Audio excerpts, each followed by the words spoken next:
Hello, good evening. Today I'm holding my iPad myself, so I hope I'm not going to shake too much and give it too much of a shaky camera effect. I might move it around a little bit as well. Hi, this is Sibylle from Wild Spirits Coaching.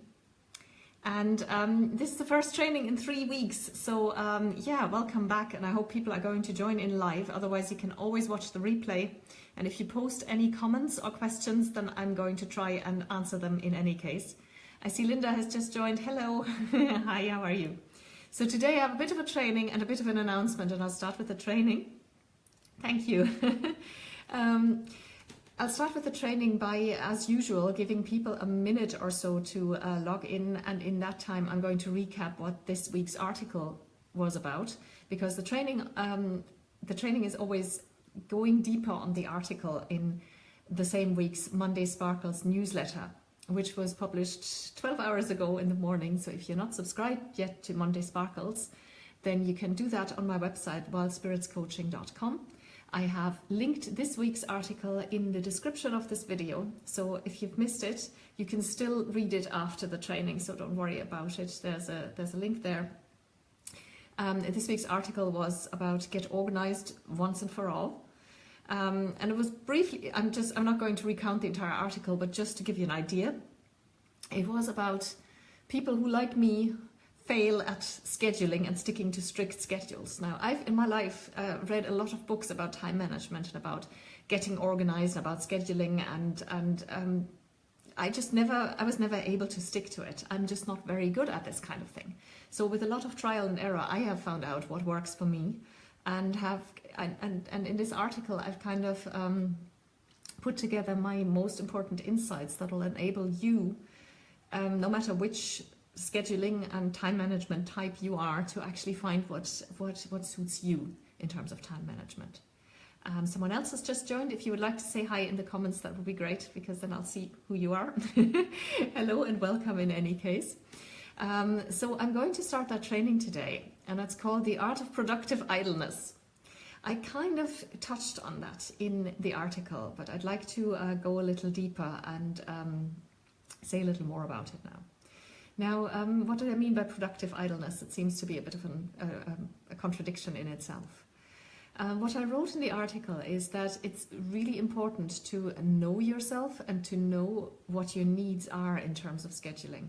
Because one mistake that I made is that I used to make when I tried out all these scheduling and time management systems that I failed at, was that I scheduled practically every minute of every day. Everything was completely structured to the last half hour of every day.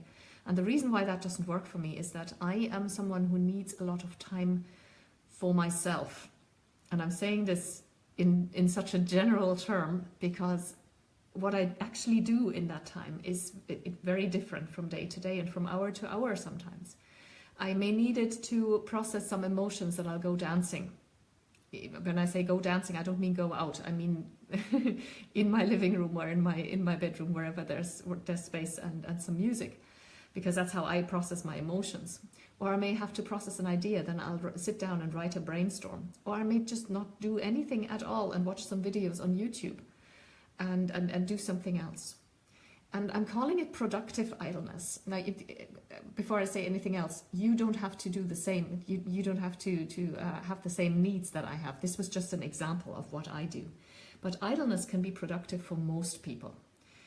If you're one of those few admirable human beings who can actually schedule every minute of every day and be happy with that and be successful with that, then by all means do it. Buy one of those time management books and you're done. I'm here basically for the rest of us who are not that linear, maybe, not that entirely rational when it comes to the management of their time. What I would like to, yeah, Linda, welcome to the club. I can't either.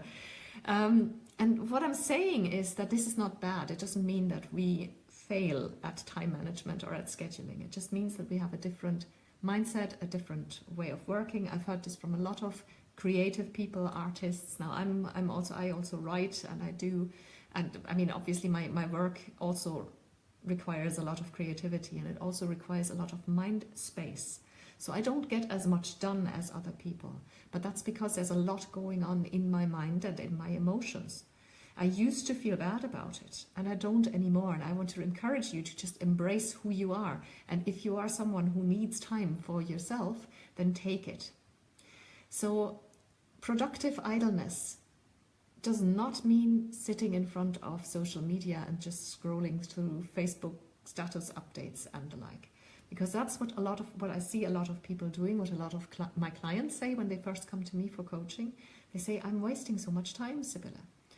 And when I ask them about it, they say, yeah, well, in the evening I'm tired after work. I know I should get things done. I would like to do some painting or writing or whatever it is that you do, or whatever your passion is, a sport or whatever it might be. But then I find myself plopping down on the sofa and just watching TV mindlessly for the next 2 or 3 hours because I'm just too exhausted to do anything else. And this is the story of a lot of people. And and Linda here says she gets a lot done, but not some things that really need doing, like exercise. Now, what I have found for myself, and obviously you have to try out whatever works for you and what is the right approach for you. I grant myself the free time, and I grant myself time to maybe even be on social media for a while, but I limit that time. Now, this is the first thing that I'll tell you. Limit your time on social media and on email and on messengers and all of that. For me, what works for me is 3 times a day, morning, noon, and sometime in the evening. Sometimes I even go online again later in the evening when I've nothing more to do. But I'm no longer staying there for a half an hour or an hour and scroll through updates and answer everything and just be online all the time, because that sucks the life out of you. Trust me, that it's what it does. Someone else just joined. Hello and welcome. Feel free to say hello in the comments, then I know who you are. You don't have to, but it would be nice. So, what was I going to say? Yes, social media. So limit your time on social media. This is super important. Then perfect the art of doing nothing. And doing nothing can mean just literally sitting there and staring holes into the wall. It can also mean going for a walk. And just on your own, not with someone else, because that tends to distract you. You start chatting. That's great too, and you should obviously make time for the people you love and for the friends and for people in your life as well. But try and take a walk on your own and just let your mind wander, because that is the art that school children have perfected. You don't have to tell a child how to productively do nothing, because they're great at that. They daydream through a boring lesson and they are completely productive in their minds, and it's completely effortless, and that's what it is. It's effortless. But this doesn't work with our adult conscience that tells us, oh no, we have to be productive all the time. I'll have to write something, I'll have to do some housework, I'll have to get something done, I'll have to have something to show for it for the last half hour or hour that I sat here. You need to let go of all of that. You need to let go of those expectations and just allow yourself to be. And to be, you can, in order to facilitate this, you could look into learning meditation. It only has to be 5 or 10 minutes of meditation, mindfulness, presence, that kind of thing is really good. Find what works for you, or do a sport, do something like I do, dance. I could not face an actual sport after a shift at work. But what I can do is put on some music I love and jump around a little bit to it. And after that, I'm energized.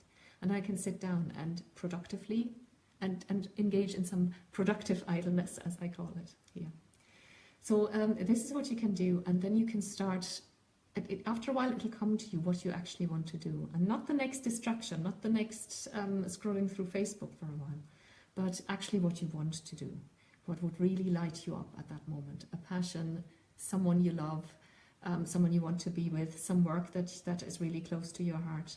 And use this productive idleness to come up with, to connect to what you actually need to do and want to do at that moment, on that day, in that week, or whatever, or in that hour.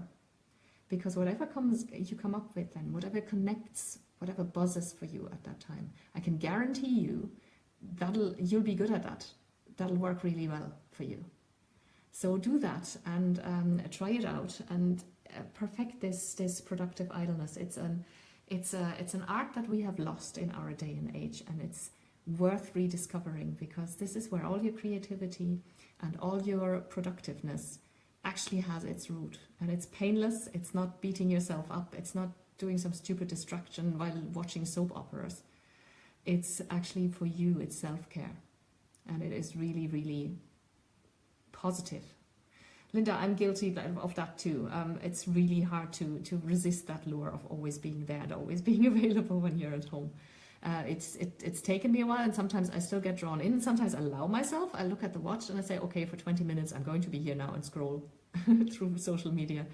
But it's important to just really step away then and use your enormous potential of your creative mind, which we all have. Everyone has that. To come up with, to connect with what you deep down inside really need to do at that point. And it can be creating art, it can be a craft, it can be a heart-to-heart with a good friend, it can be taking a nap if you need that, you know, or going out for a run, or going for a walk, or just sitting under a tree for a while. There's so many possibilities. Or do some self-care, as in sit in a scented bath in the candlelight, you know. And then do that, whatever you connect with at that moment. And not what you've planned or what you've scheduled or whatever, but discover this, the productive idleness connects you to something very immediate. It's the immediacy of what you need at this particular moment. And that is what you ought to do, what life tells you to do at that moment, and what your own soul tells you to do at that moment. So that was the training for today. Now, I'd love to hear from you.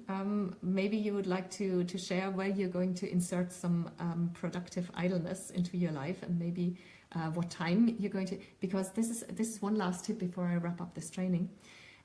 The most efficient way of doing this is by selecting one time during the day, and if possible, and sometimes it's not possible, but if possible, use the same time. Some people do this in the morning. I like to do it after work, after my shift is over. Or if I'm on a late shift, then I'll do it before work.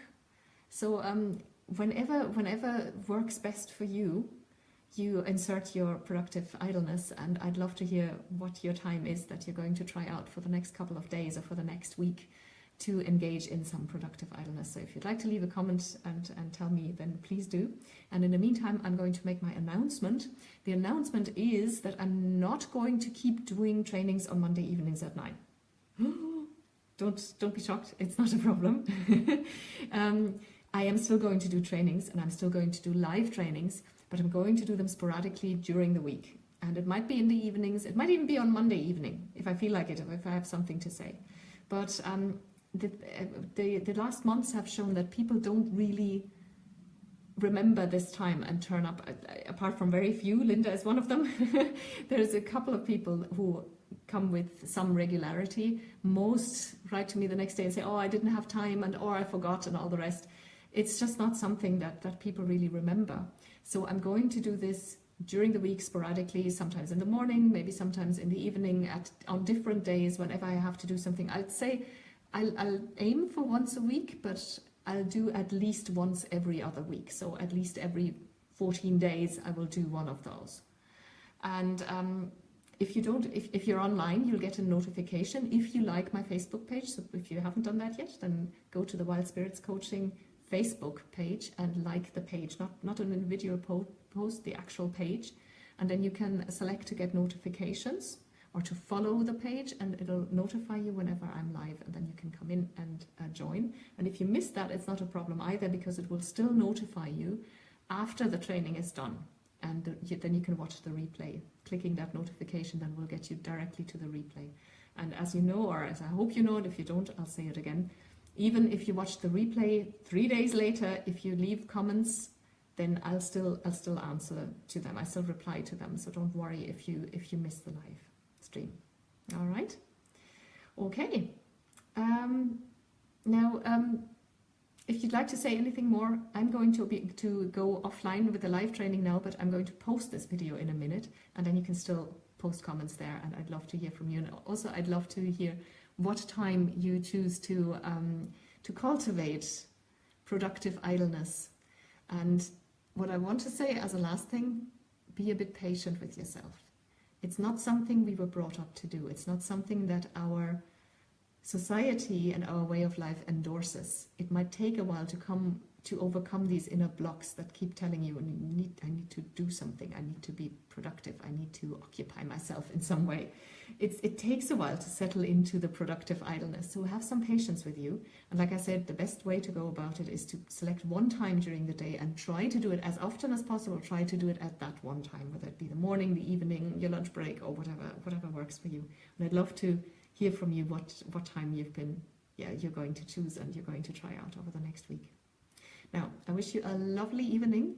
Once again, if you're not subscribed to Monday Sparkles yet, go to my website, wildspiritscoaching.com. If you haven't read today's article, the description to this video contains the link to the article, so you can still read it. And I hope I'll see you in my next training. And if I don't see you live, the replays will always remain available on my Facebook page. All right? So I'll see you then. Have a beautiful evening and a beautiful week. Take care. Bye-bye.